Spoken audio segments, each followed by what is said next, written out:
En République démocratique du Congo, je n'y ai pas grandi et j'ai grandi en Belgique et aujourd'hui je vis en France.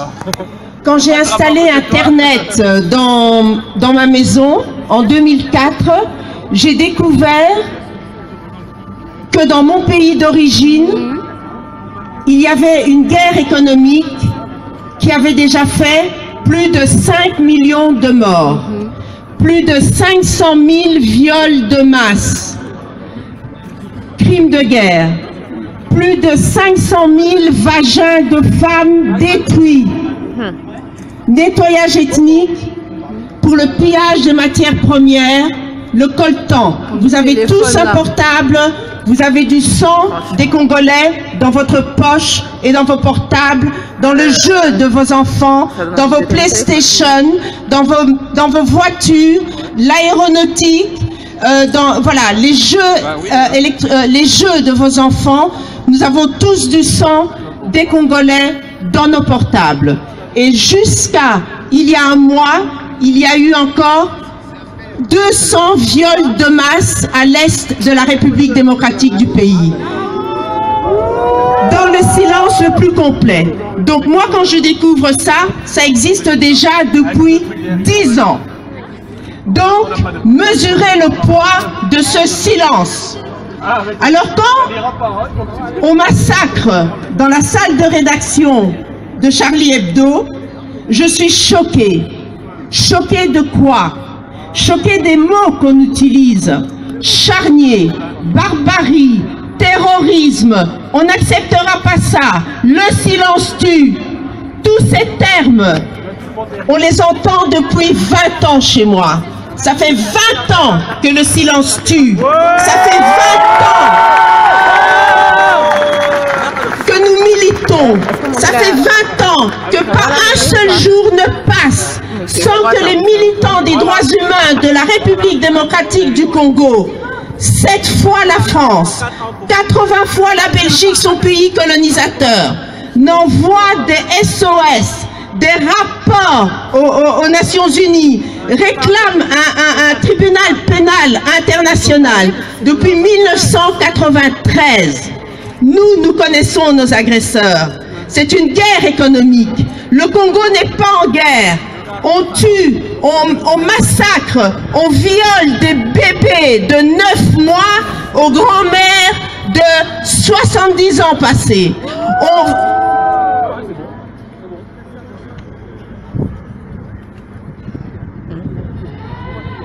On sodomise les hommes, on crée la terreur, nettoyage ethnique. On a plus d'1 million de Congolais déplacés sur leur propre sol pour le coltan, qui fait la 3e révolution industrielle occidentale. Le Congo, c'est la 3e fois qu'il paye par un génocide. L'esclavage, qui a décimé plus de 200 millions d'Africains sur tout le continent. Le Congo a payé.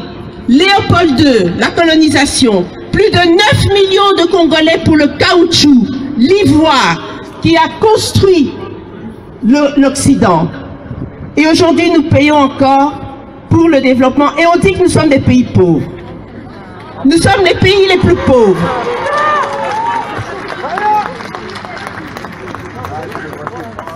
Donc, 20 ans de silence.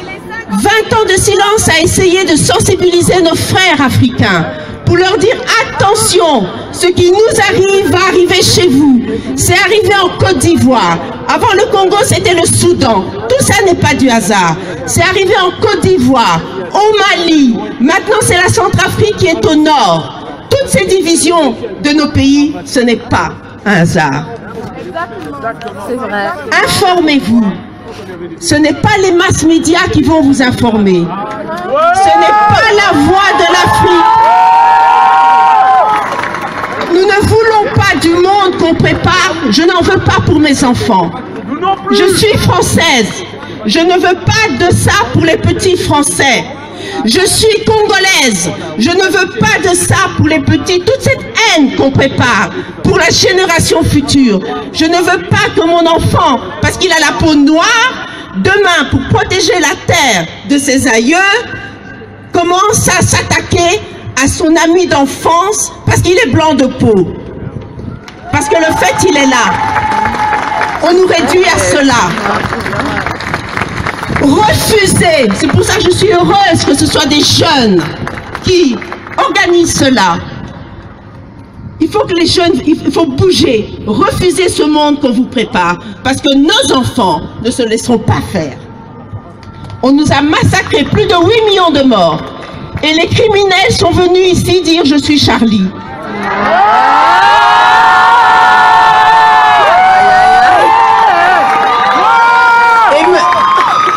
Et nous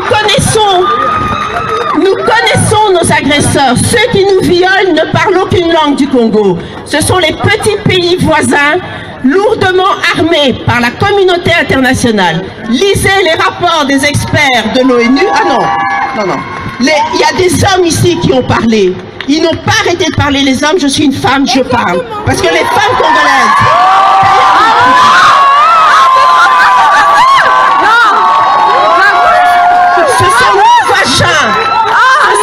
Ce sont nos vagins qu'on détruit en République démocratique du Congo.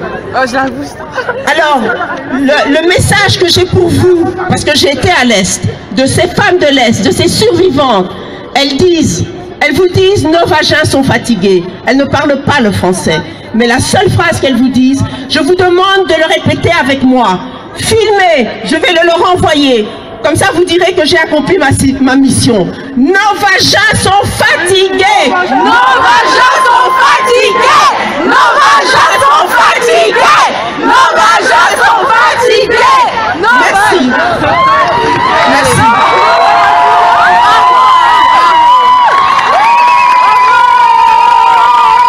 Et tout cela, tous nos gouvernants sont au courant. Tous nos gouvernants sont au courant. Donc maintenant, nous devons demander des questions à nos élus.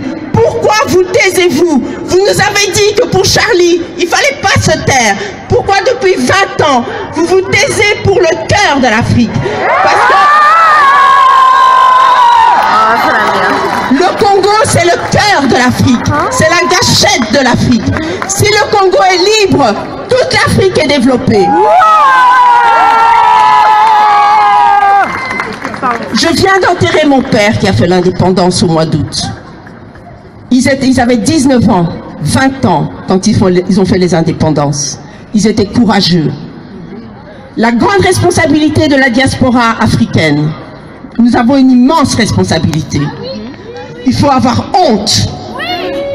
La responsabilité des intellectuels africains, elle est ignoble. Nous avons honte. Ce sont nos enfants qui se lèvent aujourd'hui. Alors levez-vous, l'élite africaine. Il n'y a pas d'élite africaine en fait.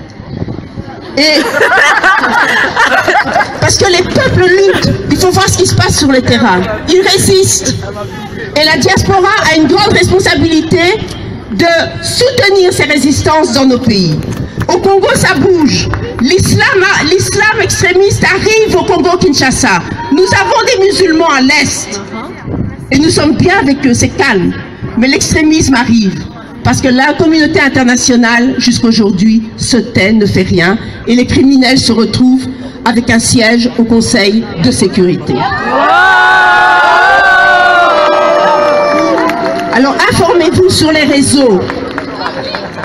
Informez-vous sur les...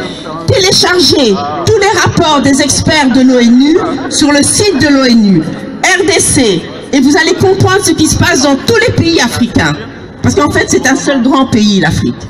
Nous avons tous la même culture. Notre racine, c'est l'Égypte ancienne. Comme la Grèce est la racine de l'Europe. Hein? Mais il est parti chercher en Égypte. Donc, j'ai fait du latin et du grec, hein, donc je peux en parler.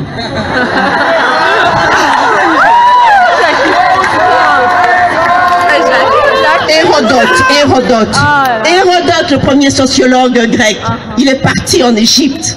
Il a dit qu'ils étaient noirs. Les schémas. Alors, nous avons... Il faut garder la tête haute. Nous sommes la mère de la spiritualité mondiale, du monde, de l'être humain. Retrouvons cela et relevons nos têtes. Et je voudrais L'Afrique est une. Ils sont en train de nous diviser encore en plus petits morceaux. Refusez ça. Refusez. On tue nos mamans. On nous génocide. On tue nos vagins. C'est nous qui mettons les hommes. Ces hommes qui font la guerre, c'est nous qui les mettons au monde. Refusons les femmes. Levez-vous les mamans congolaises, les filles, les enfants, les mamans africaines et européennes, les femmes. Le vrai combat des femmes, il est là.